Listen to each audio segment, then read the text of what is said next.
दोस्तों आज इस वीडियो में हम बात करेंगे कि ऐसी कौन सी फिज़िकल एक्टिविटी है, ऐसी कौन सी एक्सरसाइज है जिसको करने से आपके शरीर की सबसे ज़्यादा कैलोरी बर्न होती है। और जितनी भी एक्सरसाइज मैं आपको बताऊंगा वो 1 घंटे के हिसाब से बताऊंगा। 1 घंटा उस पर्टिकुलर एक्सरसाइज को करने से आप कितनी कैलोरी बर्न कर पाओगे। वीडियो में एक्सरसाइज के साथ साथ ये भी बताऊंगा कि कैलोरी बर्न करने का मैकेनिज़्म क्या होता है, कैसे हमारा शरीर बॉडी फ्यूल जैसे कार्बोहाइड्रेट, फैट और प्रोटीन को तोड़कर एनर्जी में बदलता है और किस समय किस टाइप के फ्यूल को यूज़ करता है। तो शुरुआत करेंगे हम डेली रूटीन की एक्टिविटीज़ से और लोवेस्ट कैलोरी बर्नआउट एक्टिविटी से हाईएस्ट कैलोरी बर्नआउट एक्टिविटी तक जाएंगे। तो नंबर 1, जब हम सोते हैं तो 1 घंटा सोने पर हमारी 50 कैलोरी बर्न होती है। अब आप बोलोगे कि सोने से क्या ही ऊर्जा खर्च होगी।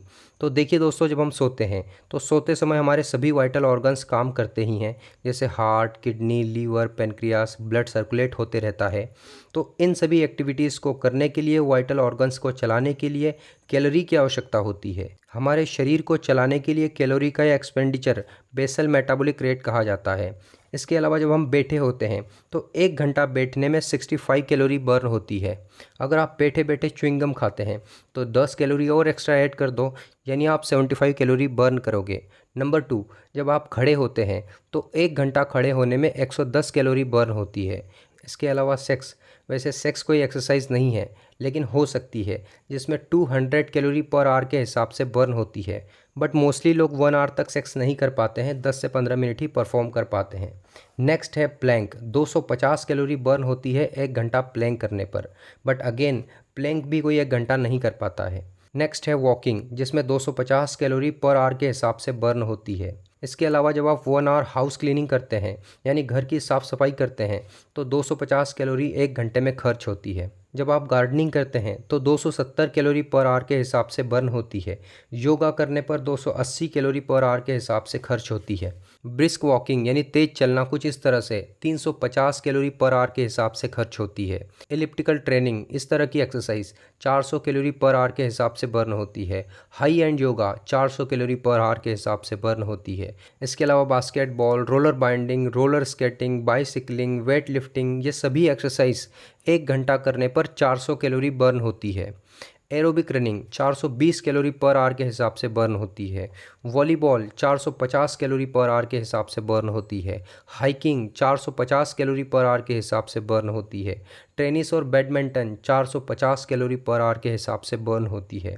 रनिंग 470 कैलोरी पर आवर के हिसाब से बर्न होती है। बाइसिकलिंग 470 कैलोरी पर आवर के हिसाब से बर्न होती है। नाउ स्विमिंग की अगर बात करें तो 510 कैलोरी पर आवर के हिसाब से बर्न होती है। मार्शल आर्ट और जूडो कराटे 1 घंटा जब आप करते हैं तो 560 कैलोरी बर्न होती है। जंपिंग रोप 560 कैलोरी पर आवर के हिसाब से बर्न होती है। रॉक क्लाइंबिंग यानी चट्टानों पर, पहाड़ों पर चढ़ना 570 कैलोरी पर आवर के हिसाब से बर्न होती है। रोविंग 570 कैलोरी पर आवर के हिसाब से बर्न होती है। Kick boxing 580 calorie per hour के हिसाब से बर्न होती है। हिल रनिंग यानी पहाड़ों पर दौड़ने से 800 कैलोरी पर आवर के हिसाब से बर्न होती है। चॉपिंग वुड यानी कुल्हाड़ी से लकड़ी को काटना 1 घंटे में 1196 कैलोरी बर्न होती है। और सबसे टॉप एक्सरसाइज है स्प्रिंट, जिसको 1 घंटा करने से 1200 कैलोरी बर्न होती है। अच्छा, आपका कैलोरी बर्न करने का प्राथमिक उद्देश्य क्या होगा? वज़न कम करना ऑब्वियसली। अगर पर्पस आपका वज़न कम करना है तो अब मैं आपसे क्वेश्चन पूछता हूँ कि किस टाइप की कैलोरी आप बर्न करना चाहोगे। क्या आप शुगर कैलोरी बर्न करना चाहोगे, क्या आप फैट कैलोरी बर्न करना चाहोगे, या प्रोटीन कैलोरी बर्न करना चाहोगे, बॉडी में जो मसल प्रोटीन है उसे तोड़कर? तो इसका सीधा सा आंसर है मोस्टली लोग फैट कैलोरी ही बर्न करना चाहेंगे अगर आपका उद्देश्य वज़न कम करना है तो। अगर आपका उद्देश्य वेट लॉस करना है फैट कैलोरी बर्न करके, तो हमारी बॉडी फैट कैलोरी बर्न कब करती है इसे हम समझते हैं। जब हम डाइट में शुगर या कार्बोहाइड्रेट खाते हैं तो हमारा शरीर सबसे पहले शुगर या फिर कार्ब कैलोरी बर्न करता है। शुगर या कार्ब कैलोरी बर्न हो जाने के बाद में हमारे शरीर में ग्लाइकोजन के रूप में ग्लूकोज जो रिज़र्व होता है उसका यूज़ किया जाता है। ग्लाइकोजन रिज़र्व भी जब ख़त्म हो जाता है तो उसके बाद में फ़ैट की बारी आती है और हमारी बॉडी फ़ैट को बर्न करने लगती है। अब मान लो आपका फ़ैट रिज़र्व भी ख़त्म हो गया। हालांकि ऐसी सिचुएशन बहुत ही रेयर आती है जब कहीं आप फंस जाते हैं और आपके पास में खाने के लिए कुछ नहीं होता है, या फिर आप 15 दिन की लंबी फास्टिंग करते हैं, या आपका बॉडी फैट परसेंटेज बहुत कम होता है, साथ ही आप अपनी डाइट में कार्ब लोडिंग भी बहुत ही कम कर देते हो, या फिर आप लॉन्ग डिस्टेंस रनिंग करते हो जिसमें हमारी बॉडी की बहुत सारी कैलोरी बर्न हो जाती है, तो इन सभी कंडीशंस में हमारे शरीर में जो मसल्स प्रोटीन है उसको ग्लूकोज में तोड़ा जाता है और एनर्जी के लिए यूज़ किया जाता है। इस प्रोसेस को ग्लाइकोनियोजेनेसिस बोलते हैं। अब इन सब स्थितियों से हटके एक और कंडीशन होती है जिसमें हमारी बॉडी प्रोटीन को तोड़कर फैट में बदलने लगती है और बॉडी में स्टोर करने लगती है। उस कंडीशन का नाम है स्ट्रेस यानी तनाव। तनाव में हमारे शरीर में स्ट्रेस हार्मोन कॉर्टिसोल का लेवल बढ़ जाता है और तेज़ी से बॉडी में फैट को जमाने लगता है। अब स्ट्रेस चाहे मेंटल हो या फिजिकल, स्ट्रेस की कंडीशन में हमारी बॉडी में कॉर्टिसोल हार्मोन रिलीज होता है क्योंकि तनाव को हमारी बॉडी खतरा समझती है और खतरे से लड़ने के लिए आपके शरीर को एनर्जी की आवश्यकता होती है।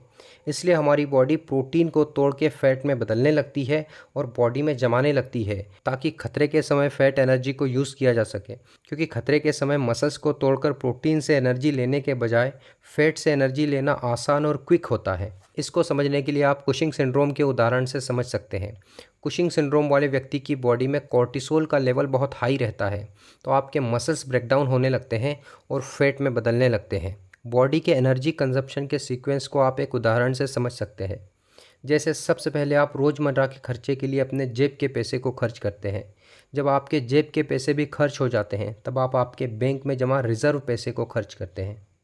और जब आपके बैंक का पैसा भी खर्च हो जाता है और आपके पास में सर्वाइवल के लिए कुछ नहीं बचता है, तो ऐसी सिचुएशन में आप स्ट्रेस में आ जाते हैं और घर के गहने और चीज़ें तक बेचने लगते हैं। ठीक उसी तरह से हमारे शरीर में भी ये होता है। जब ग्लाइकोजन और फैट रिज़र्व ख़त्म हो जाता है तब हमारा शरीर स्ट्रेस में आ जाता है और शरीर में कॉर्टिसोल का लेवल बढ़ जाता है और अंत में मजबूरी में शरीर को मसल्स को तोड़ना पड़ता है। इसलिए अगर आप मसल्स बनाना चाहते हैं, अपने मसल्स को मेंटेन रखना चाहते हैं, तो आपको ओवर एक्सरसाइज नहीं करनी चाहिए, साथ ही साथ रिकवरी के लिए टाइम भी देना चाहिए। अब दोस्तों, एक्सरसाइज करते समय अगर हम हमारे बॉडी सेल्स की एक्टिविटी को देखें कि एक्सरसाइज के समय हमारे बॉडी सेल्स की एक्टिविटी कैसे होती है, कैसे बॉडी सेल्स माइटोकॉन्ड्रिया के थ्रू एनर्जी का प्रोडक्शन करते हैं, तो दोस्तों हमारी बॉडी जो एनर्जी और कैलोरी का इस्तेमाल करती है वो माइटोकॉन्ड्रिया की मदद से ही करती है। और एनर्जी का प्रोडक्शन डिपेंड करता है कि आपका माइटोकॉन्ड्रिया कितना हेल्दी है। लेकिन हमें कैसे पता चले कि हमारे बॉडी सेल्स में प्रेजेंट माइटोकॉन्ड्रिया कितना हेल्दी है? इसके लिए आपको अपने एनर्जी लेवल को देखना चाहिए। आप एक्सरसाइज करते समय कितने एनर्जेटिक होते हैं, कितनी स्ट्रेंथ और स्टेमिना के साथ में एक्सरसाइज करते हैं, और वर्कआउट करने के बाद में आप बहुत ज़्यादा थक जाते हैं या फिर कम थकते हैं। बिकॉज एक्सरसाइज करते समय आपके शरीर को कांस्टेंट एनर्जी मिलना बहुत ज़रूरी है। माइटोकॉन्ड्रिया का सही से काम करना बहुत ज़रूरी है। जब माइटोकॉन्ड्रिया सही से काम करेगा तभी हमारी बॉडी में एनर्जी का प्रोडक्शन एफिशिएंटली हो पाएगा, शरीर की कैलोरी आसानी से बर्न हो पाएगी और आपका वज़न भी आसानी से कम हो पाएगा। और माइटोकॉन्ड्रिया सही से काम करे इसके लिए शरीर में कुछ विटामिन्स और मिनरल्स की आवश्यकता होती है, जैसे vitamin B complex, vitamin E, vitamin C और विटामिन डी। इसके अलावा एटीपी प्रोडक्शन के लिए यानी एनर्जी प्रोडक्शन के लिए मैग्नीशियम की आवश्यकता होती है। इसके अलावा जिंक दोस्तों एक ऐसा न्यूट्रिएंट है जो डीएनए सिंथेसिस और माइटोकॉन्ड्रिया की हेल्थ के लिए बहुत आवश्यक होता है। इसके अलावा सेलेनियम और मैग्नीज दोस्तों एंटीऑक्सीडेंट है जो ऑक्सीडेटिव स्ट्रेस से होने वाले डैमेज से आपके सेल्स को बचाता है। इसके अलावा इंसुलिन रेजिस्टेंस दोस्तों 90% ओवरवेट इंडियंस को some degree of insulin resistance होता ही है, और इंसुलिन रेजिस्टेंस होने से माइटोकॉन्ड्रिया सीवियरली डैमेज हो जाता है। इसके अलावा इंसुलिन रेजिस्टेंस होने से हमारी बॉडी ग्लूकोज को सही से यूज़ नहीं कर पाती है, जिससे आपका मोटापा तो बढ़ता ही है, साथ ही आपके बॉडी सेल्स भी ग्लूकोज को सही से यूज़ नहीं कर पाते हैं।